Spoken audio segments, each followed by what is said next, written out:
Abantu bangi beebuuza ku nfa y'ono omwana eyeetugidde waliri ku ssomero, omwana w'omugagga Sessaazi Elishama eyeetugidde waliri ku Seta High.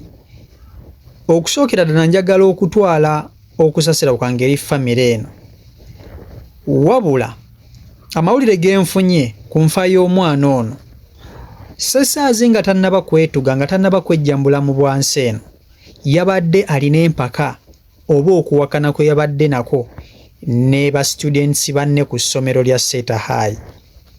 Yabagambye nti nze mukimanyi nti nsobola okukubira taata wange essimu n'ampa ssente zonna ze njagala nga tambuuziza ki kye ngenda zikozesa. Kubanga yabagambye ye waabwe taata we alina ssente. Yabagambye nze taata wange mugagga alina ssente, nsobola omukubira ne mugamba nti daddy njagala ssente bwe ziti, njagala $2,000,000, njagala $5,000,000. N'azimpa gonna omuwendo gwe njagala n'agumpa nga tambuuziza nti oba ogenda zikolamu ki, oba oyagala zaaki, oba weetaaga zaaki, oba ssente zonsabye nga nnyingi. Nze azimpa ze mpaka ezabadde ku ssomero okusinziira ku baana abasembeyo okwogera ne Sessaazi nga tannaba kwetuga, ze mpaka ezabadde ku ssomero.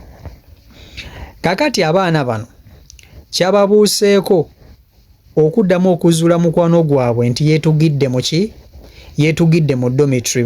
Bazzemu okumusanga, bagize ozuuka ku makya ng'aleebeeta nga yeetuze dda, kitegeeza yakubidde taata we essimu n'amusaba $2,000,000.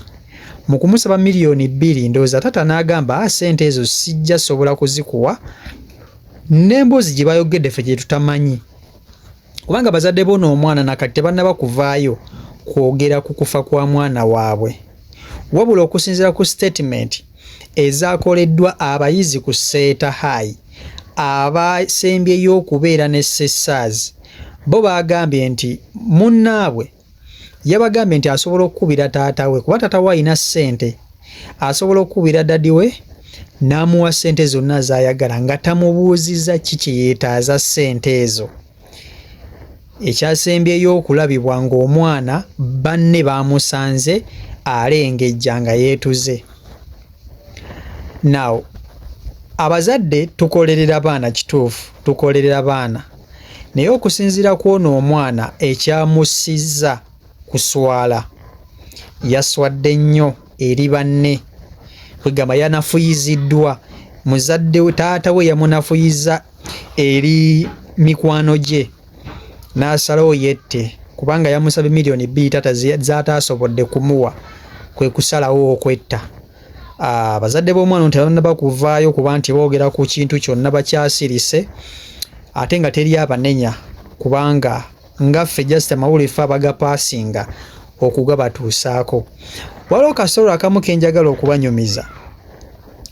Waliwo omuzadde omu yagenda, omwana we ono Piero eyakaggwa, omwana we yagenda n'apafominga bulungi, omwana we yafuna 6 aggregates mu P7.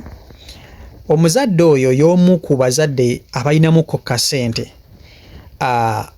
Ekirabo kye yatonera omwana we oluvannyuma lw'okupafominga obulungi, yawa omwana we V8 Land Cruiser model 2024. Yagimuwanga kirabo n'amugamba nti mwana wange weebale kuyita bigezo bya Piero E, nkuwadde emmotoka Land Cruiser V8 model 2024 ejja kutwalanga ku ssomero gy'oyagala yonna yonna. Now abantu abamu tebaasanyukira kintu kino. Abantu abalala bagamba nti mwono n'abaana.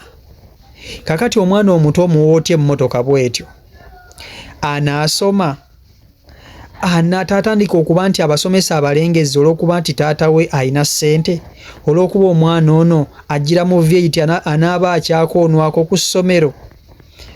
Lwaki mbanyumize emboozi eyo? Naawe osobola okumpa endowooza yo mu comment section.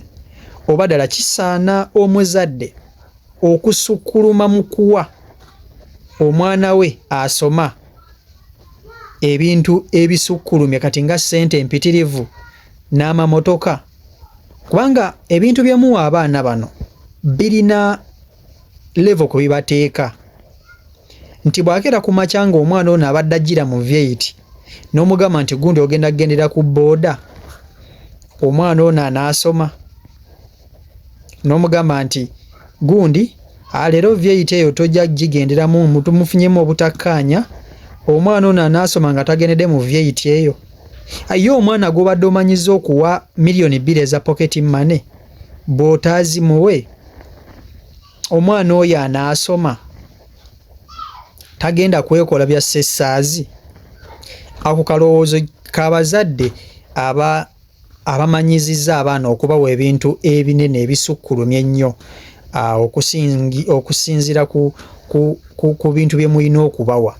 Ffe bwe twasomeranga nga maama taata akuwa nnusu 100 olwa pocket money n'akugamba nti genda ojja kulya mu breakfast, kati gwe weetetenkanya oba oguzeemu bunnamungodi oba oguzeemu bucapati ne kajuyisi naye ng'olwo nnusu 100 lw'olina okutetenkanya.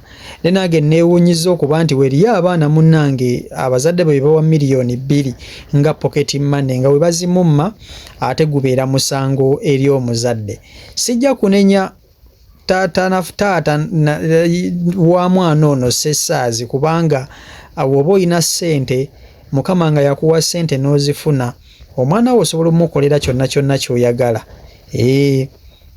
Bw'oba olina ssente teri akugaana omwana wo muwe kyonna kyonna ky'ayagala, naye bw'onaaba tosobodde kukimuwa nga wakimumanyiiza ne yeekola ebyo ono bye yeekoze, omusango bajja guteeka ku muzadde. Essaawa zino omwana bamunenya okwetta mbu bamwonoona, n'abazadde babanenya okwonoona abaana ne babateeka ku bintu ebinene ebisukkulumye ku ebyo bye balina okuba nti baweebwa. Omwana mumuwe pocket money wa mitwalo nga 10, naye teri muntu ategeerera muzadde ku nsawo ye butya bw'alina kuwa mwana we.